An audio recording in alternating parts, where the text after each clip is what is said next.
Buenas tardes, somos estudiantes de la Universidad Sergio Arboleda. Nos encontramos Johan Tovar, Dana Cruz y quien les habla Laura Rincón.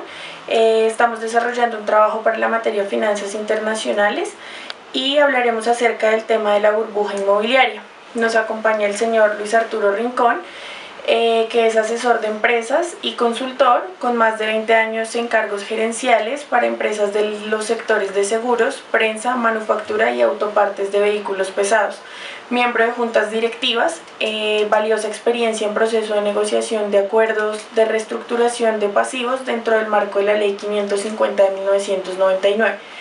Es exdirector ejecutivo de la Fundación Colombiana de Obesidad FUNCOBES, asesor de no menos de 20 compañías de diversos sectores organizacionales, economista y especialista en gerencia integral de pequeñas y medianas empresas, reconocido por su rigurosidad en la labor investigativa y como gerente, poseedor del crédito de lograr resultados bajo la premisa de primero ordenar la casa. Tenemos acá su libro, Competitividad con Humanidad, que está próximo a lanzar. Buenas tardes. Buenas tardes. Me gustaría que nos contara acerca de la burbuja inmobiliaria, ¿en qué consiste? Básicamente la burbuja inmobiliaria es un fenómeno económico determinado por el incremento excesivo y sin justificación de los precios, sobre todo de las viviendas. Listo. ¿En qué casos se ha visto a nivel internacional este fenómeno de la burbuja inmobiliaria? Bueno, digamos que dentro de los casos más representativos de este fenómeno a nivel internacional se encuentran países como Estados Unidos, Alemania, Japón y otros varios países de la Unión Europea.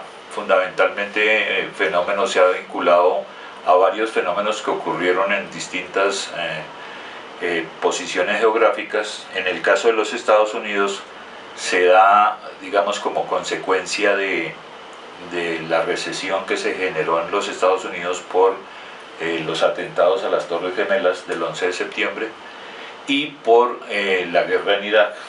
Esto generó algunas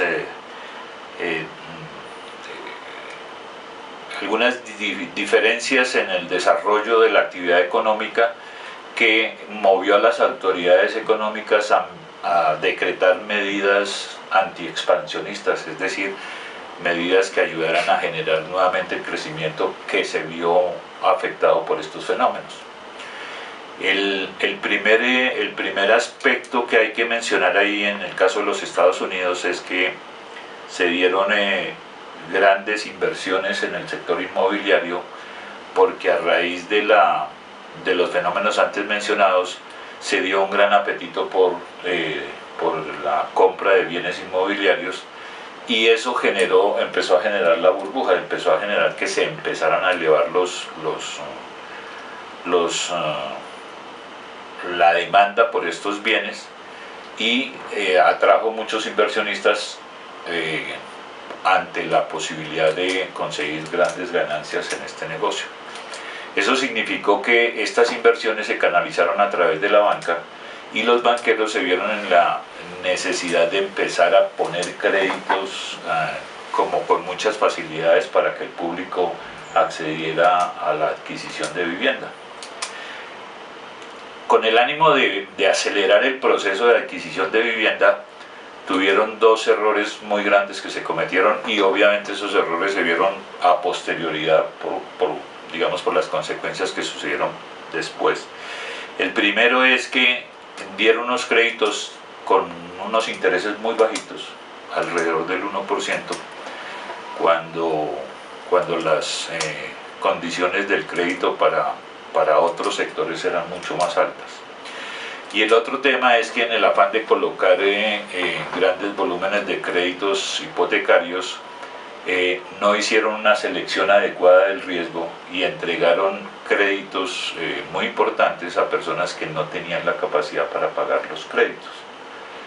En un principio pues hubo un gran movimiento alrededor del sector de la construcción, sobre todo de vivienda, pero con el tiempo las personas que no tenían capacidad para pago empezaron a incumplir sus obligaciones y se empezaron a generar carteras vencidas preocupantes para el sector financiero. apoyados por las hipotecas que se generaban en la venta de inmuebles, ellos atrajeron inversiones a través de bonos que estaban respaldados en esas hipotecas, que al final del proceso se conocieron como los bonos basura. Y eran bonos basura porque estaban soportados en unas hipotecas que también eran basura. Entonces resulta que eso generó una bola de nieve, y entonces cuando empezaron a darse los incumplimientos de los créditos, los bancos empezaron a retomar esos bienes inmuebles, se quedaron sin capital de trabajo y con una cantidad de bienes para los cuales ellos no estaban en condiciones de manejar, porque pues, su negocio no era hipotecario, sino su negocio es el crédito. Eso hizo que las entidades financieras más importantes tuvieran serios problemas. Inclusive hacia el año 2006 se presentaron más o menos unas 50 entidades financieras que se quebraron y encontraron que habían cometido varios errores, como lo mencionaba antes. Hablaban de que en la calificación del riesgo que ellos estaban haciendo en su momento, el riesgo lo calificaban en un porcentaje del 0.12%. Los análisis que se hicieron posteriormente, cuando se conoció la realidad, es que el riesgo era del 28%, o sea, era un riesgo muy elevado. Eso hizo pues entonces que muchas compañías se quebraran, y muchos inversionistas se quedaron con los bonos basura y se quedaron sin plata. O sea, eran bonos basura soportados en hipotecas que eran basura también. Ahora bien, con respecto a todo lo que usted nos ha mencionado, ¿cómo todo este fenómeno ha afectado a la economía? O en ese momento y actualmente, ¿cómo se ha estado afectado? Digamos que el tema de la afectación de la economía se da por dos aspectos importantes. Uno es que generó unas expectativas muy grandes de rendimientos extraordinarios que nunca se cumplieron, porque era, como lo habíamos dicho al principio, un elevado incremento de los precios de la vivienda y de las hipotecas, que no era justificado en la realidad, y entonces eso fue pura especulación, o sea, fue el producto de una especulación.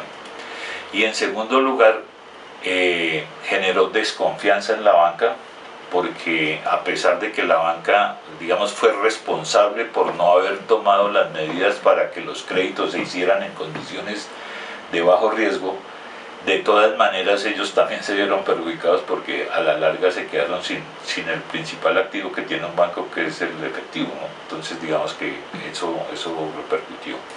Y hoy en día, digamos que la secuela más importante que deja esta experiencia es que el tema especulativo nunca genera valor agregado, que es lo que hace crecer una economía.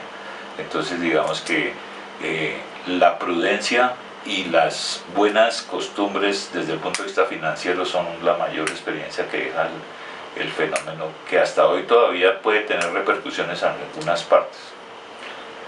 Ahora, una pregunta un poco más personal.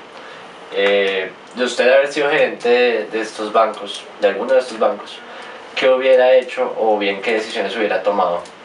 Teniendo en cuenta que usted pues tiene conocimiento de todo esto, sabe que hay algo mal, sin embargo, pues como lo hemos visto y como nos lo mostró todo este fenómeno, pues nos trajo a la economía un déficit, una casi quiebra, por decirlo así. ¿Qué decisiones hubiera tomado? Sí, ¿qué se hubiera hecho? Me hace recordar de la respuesta que dio un piloto cuando le preguntaron qué habría hecho en un accidente que se había acabado de presentar de un avión, y él dijo lo siguiente, dijo, pues es muy fácil, yo no tengo en este momento ninguna presión, no tengo nada que me preocupe, pues yo diría muchas cosas podría hacer.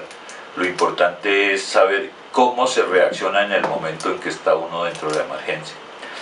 De la misma manera, con el caso de la burbuja inmobiliaria, ya conocemos toda esta situación que hemos narrado por lo que hemos conocido, por lo que hemos escuchado y este tipo de cosas, y ya hoy sabemos cuáles son los errores que cometieron. Pero olvidándonos un poco de eso, hay una cosa que es como la base de toda la actividad financiera, que es la ponderación de los riesgos. Eso, digamos, es como el aspecto central de la gestión de un buen banquero. Yo no puedo entregar una plata que no estoy seguro que me van a poder devolver. Y como dice el dicho popular, los bancos no le prestan sino a las personas que no necesitan. ¿Qué quiere decir esto? Que los bancos deben garantizar que todo el dinero que le entregan al público está asegurado y que lo va a poder recuperar sin ningún inconveniente. El hecho de haber prestado con una tasa de interés tan bajo y sin haber calculado los riesgos, me parece que fue la peor equivocación que cometieron los banqueros, y es lo que yo nunca hubiera hecho. Bueno, ya para finalizar, ¿considera que Colombia se encuentra en una burbuja hipotecaria? En este momento no, pero hace unos 3 años, yo creo unos 3 o 4 años, sobre todo en Bogotá, se dio un fenómeno que implicó un incremento bastante alto de los precios de la vivienda. Y para citar un ejemplo, se menciona en un estudio de ANIPS, se dice que entre el año 2005 y el año 2013, el metro cuadrado de construcción en Bogotá pasó de $608 el metro cuadrado a 1.653, es decir, que se incrementó casi un 200% o algo más. Y en la vivienda de lujo el fenómeno fue todavía más grave, porque pasó de $2.000 el metro cuadrado a $8.500 el metro cuadrado. ¿Qué significa eso? Que Bogotá se puso en ese momento como en el tercer lugar de los costos más altos a nivel de Latinoamérica, después de México y Brasil. Eso fue digamos, una situación bien complicada. Y uno de los fenómenos que explica este crecimiento es la escasez de tierras para construir en Bogotá.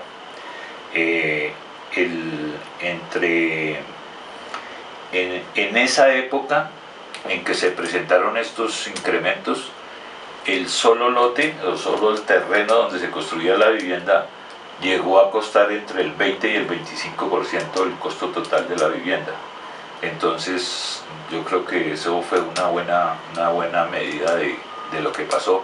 Pero hoy ya, digamos, estamos más o menos en un nivel en que, a pesar de que el costo de la vivienda se ha considerado siempre como una buena inversión, ya hoy tiene una rentabilidad que es más normalita. Bueno, muchas gracias. Agradecemos a todos por su tiempo y por habernos dado la explicación, y esperamos que haya sido muy claro para todos. Muchas gracias. Espero que les vaya muy bien con su trabajo. Muchas gracias. Muchas gracias.